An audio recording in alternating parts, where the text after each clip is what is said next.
ರೈತರನ್ನು ಅಪೆ ದುಡಿದ್ರಿಂದ ನಾವು ಪ್ರಧಾನಮಂತ್ರಿಯವರಿಗೆ ಪತ್ರವನ್ನು ಕೊಡಬೇಕಾಗಿದೆ. ಕಾರಣ ಇಷ್ಟೇ, ಜಿಲ್ಲಾಧಿಕಾರಿಗಳವರ ಮುಖಾಂತರ ರೈತ ಸಂಘದ ಏನು ಹಕ್ಕೊತ್ತಾಯಗಳನ್ನು ಈ ದಿವಸ ನಾವು ಕೊಡಬೇಕಾಗಿದೆ. ಕೃಷಿ ಉತ್ಪನ್ನಗಳ ಕನಿಷ್ಠ ಬೆಂಬಲ ಬೆಲೆ ಕಾನೂನಾಗಿ ಜಾರಿಯಾಗಬೇಕು. ರೈತರ ಸಂಪೂರ್ಣ ಸಾಲ ಮನ್ನಾ ಮಾಡಬೇಕು. ಬರಗಾಲದಲ್ಲಿ ಏನು ಅತಿವೃಷ್ಟಿ ಅನಾವೃಷ್ಟಿಯಿಂದ ನೀವು NDRF ಏನು ಮಾನದಂಡ ಇದೆಯಲ್ಲ ಅದನ್ನು ಬದಲಾವಣೆ ಮಾಡಬೇಕು.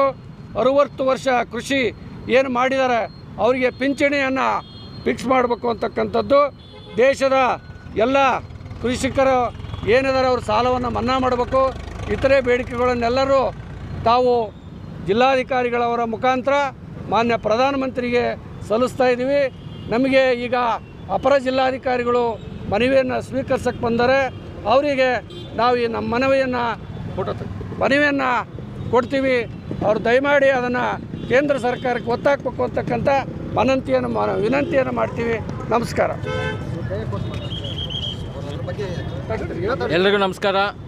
ಈ ದಿವಸ ಏನು ಕರ್ನಾಟಕ ರಾಜ್ಯ ರೈತ ಸಂಘಗಳ ಒಕ್ಕೂಟದ ವತಿಯಿಂದ ಮಾನ್ಯ ಪ್ರಧಾನಮಂತ್ರಿಯವರಿಗೆ ತಮ್ಮ ಅಹವಾಲನ್ನು ಸಲ್ಲಿಸಿದ್ದೀರಿ, ತಮ್ಮ ಹಕ್ಕೊತ್ತಾಯಗಳನ್ನು ಮಾಡಿದ್ದೀರಿ. ಅದನ್ನ ಇದೇ ದಿವಸ ಮಾನ್ಯ ಜಿಲ್ಲಾಧಿಕಾರಿಗಳವರ ಮುಖಾಂತರ ಮಾನ್ಯ ಪ್ರಧಾನಮಂತ್ರಿಗಳವರ ಕಾರ್ಯಾಲಯಕ್ಕೆ ಸಲ್ಲಿಸ್ತಕ್ಕಂಥ ಕೆಲಸ ಮಾಡ್ತೀವಿ. Thank you sir. ಆಯ್ತು ಸರ್. ಆಯ್ತು, ಇನ್ನೊಂದು ಫೋಟೋ ನೋಡಿ ಸರ್. ಬನ್ನಿ ಸರ್ ನೀವು ಕಡೆ.